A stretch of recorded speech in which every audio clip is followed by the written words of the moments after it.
देवकी और वसुदेव के 3 जन्मों की कथा। श्री भगवान जब कारागार में देवकी और वसुदेव जी के सामने चतुर्भुज स्वरूप में प्रकट हुए तो उन्होंने कहा, देवी, स्वयंभू मनवंतर में आपका नाम पृश्नि था, वसुदेव जी का नाम सूतपा था, जो कि एक प्रजापति थे।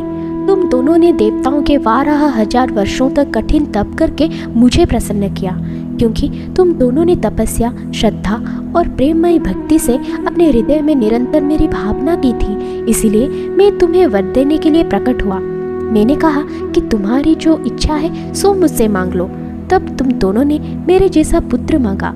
उस समय मैं पृश्नि गर्भ के नाम से तुम दोनों का पुत्र हुआ। भगवान श्री कृष्ण ने विचार किया कि मैंने इनको वर तो दे दिया कि मेरे सदृश पुत्र होगा, परंतु इसको मैं पूरा नहीं कर सकता, क्योंकि वैसा कोई है ही नहीं। किसी को कोई वस्तु देने की प्रतिज्ञा करके पूरी न कर सके तो उसके सामने तिगुनी वस्तु देनी चाहिए। मेरे सदृश पदार्थ के समान मैं ही हूँ, अतएव मैं अपनी को 3 बार इनका पुत्र बनाऊंगा। फिर दूसरे जन्म में तुम हुई अदिति और वसुदेव हुए कश्यप। उस समय भी मैं तुम्हारा पुत्र हुआ।